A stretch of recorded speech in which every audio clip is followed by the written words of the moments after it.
আমরা যে মালয়েশিয়া যাব, কিসে যাব? ভাসছে মানুষ। লোভ দেখাইছে যে তোরা অল্প টাকায় যাবি, বেশি টাকা কামাই করবি, বাপ মাই এনে দিবি, খুশি হব। দেখছে দেশ,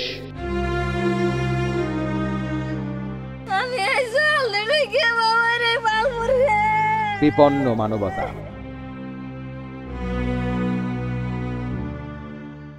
সাম্প্রতিক সময়ে অবৈধ অভিবাসন নিয়ে ঘটে যাওয়া কিছু ঘটনা নাড়া দিয়েছে বিশ্ব মানবতাকে। সেক্ষেত্রে গুরুত্বপূর্ণ অবদান রেখেছে সামাজিক যোগাযোগ মাধ্যমগুলোতে।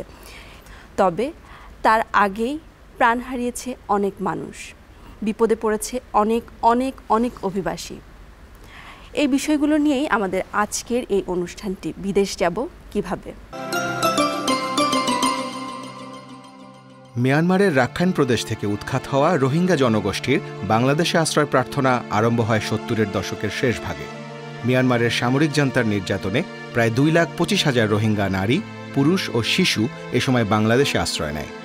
৯০-এর দশকে প্রাণ ভয়ে পালিয়ে আসা বিপুল সংখ্যক রোহিঙ্গাদের প্রবেশ এবং বাংলাদেশে আশ্রয়দানের ঘটনা সবার জানা। দক্ষিণ পূর্বাঞ্চল, টেকনাফ, উখিয়া, কক্সবাজারের শরণার্থী শিবিরের বাইরে গ্রামাঞ্চলে বসতি স্থাপন ক্রমেই ভাবিয়ে তুলতে থাকে স্থানীয় জনগণ, প্রশাসন ও সরকারকে। অভিযোগ করা হয়ে থাকে স্থানীয়ভাবে বাংলাদেশি শ্রমবাজার নষ্ট করা, বাংলাদেশি পরিচয়পত্র নিয়ে ভোটে অংশগ্রহণ, বাংলাদেশি পাসপোর্ট নিয়ে মধ্যপ্রাচ্যের শ্রম অভিবাসন এবং অপরাধমূলক যেমন ছিনতাই, রাহাজানি, মাদক ও মানব পাচার এবং আন্তর্জাতিক সন্ত্রাসবাদের সঙ্গে রোহিঙ্গাদের সম্পৃক্ততা রয়েছে। দেখছিলাম অভিবাসনের শুরু। আলোচনার জন্য আমাদের স্টুডিওতে আজ উপস্থিত রয়েছেন জনাব মোহাম্মদ হজরত আলী, অতিরিক্ত সচিব, প্রবাসী কল্যাণ ও বৈদেশিক কর্মসংস্থান মন্ত্রণালয়। আপনাকে স্বাগত আমাদের আজকের এই আয়োজনে। আলোচনায় যাব, তবে তার আগে একটি ভিডিও ক্লিপ আমরা দেখে নিচ্ছি। ২০১৪-১৫ অর্থবছরে মোট ১,৫৩২ কোটি মার্কিন ডলারের রেকর্ড পরিমাণ প্রবাসী আয় দেশে এসেছে। এর মধ্যে শীর্ষে থাকা দেশগুলো যথাক্রমে সৌদি আরব, সংযুক্ত আরব আমিরাত, যুক্তরাষ্ট্র, মালয়েশিয়া ও কুয়েত। প্রবাসী কল্যাণ ও বৈদেশিক কর্মসংস্থান মন্ত্রণালয়ের সর্বশেষ হিসেবে বাংলাদেশ থেকে বৈধ পথে বিদেশে গেছেন ২,৪৪,০০০ শ্রমিক। তাদের সর্বোচ্চ ২৮% সৌদি আরব আর ২৫% সংযুক্ত আরব আমিরাতে।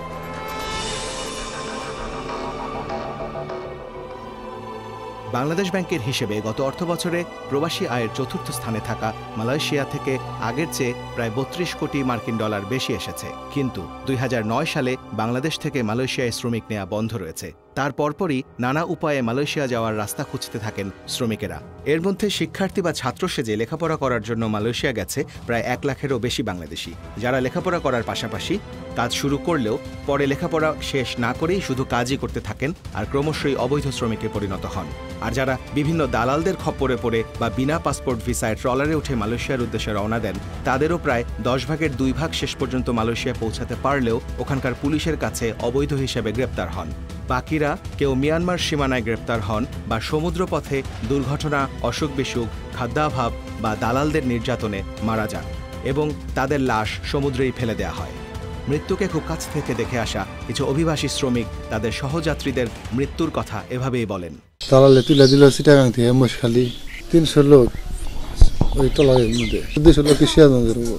একজন পানি চাইলে তাকে মারে, আরেকজন ফালা দিছে। মনে হয় যে কেউ হয়তো সমস্যা হয়েছে ফালা দিছে, আবার কেউ হয়তো মনে হয় যে বমি টমি করে মরে আছে, ফালা দেয়।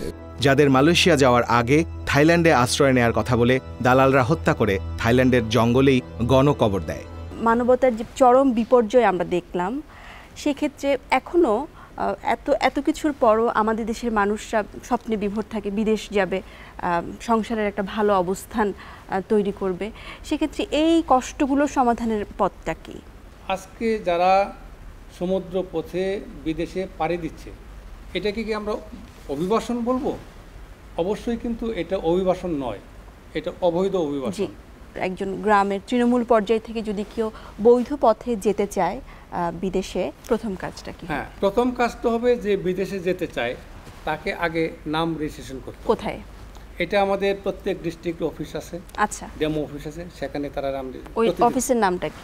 District employment office. তৃণমূল পর্যায় থেকে কেউ যদি বৈধ পথে যেতে চায় প্রথমেই তাকে যে কাজটি করতে হবে সেটি হচ্ছে জেলা অফিসে যোগাযোগ, রেজিস্ট্রেশন, নিজের নামটা রেজিস্ট্রেশন করতে হবে এবং তারাই তাকে পরবর্তী পদক্ষেপগুলো বুঝিয়ে দেবেন। অভিবাসনদের ফিরিয়ে আনার কিছুটা উদ্যোগ গ্রহণ করা হয়েছে যারা সমুদ্রপথে গিয়েছেন এবং এই মিজারেবল কন্ডিশনগুলো আমরা যে শুরুতে যেগুলি দেখছিলাম সেই বিষয়ে উদ্যোগ নেওয়া হয়েছে। একটা ছোট্ট তথ্যচিত্র দেখে তারপর আপনার কাছে আসছি। বিভিন্ন দেশ থেকে বাংলাদেশি অভিবাসীদের ফিরিয়ে আনা শুরু হয়েছে। গত 29শে মে মিয়ানমার জলসীমানা থেকে 727 জন বাংলাদেশি গ্রেপ্তার করে নিয়ে যায় মিয়ানমার নৌবাহিনী। গত 8 জুন 150 জন এবং 19 জুন 37 জন বাংলাদেশিকে দেশে ফিরিয়ে আনা হয়। এছাড়াও বিমানপথে এবছর মিয়ানমার, থাইল্যান্ড ও ইন্দোনেশিয়া থেকে 500 জন, পরে জুন মাসে আরও 357 জন বাংলাদেশিকে দেশে ফিরিয়ে আনা হয়। এখনও 159 জন বাংলাদেশিকে মিয়ানমার থেকে দেশে ফিরিয়ে আনার প্রক্রিয়া অব্যাহত রয়েছে। এখানে এটা তো আপনার যেটা ফুটেজ আমরা ফুটেজ দেখলাম সেখান থেকে আমরা স্পষ্ট বুঝতে পারছি সরকার যে উদ্যোগ নিয়েছে, সরকার কি করছে। আপনারা আপনাদের অভিবাসনকে নিরাপদ করুন।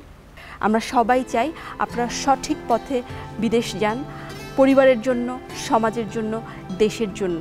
আর হ্যাঁ, একটি স্লোগান আমরা সবসময় মনে রাখতে চাই, অবৈধ পথে বিদেশ নয়, বৈধ পথে করি জয়।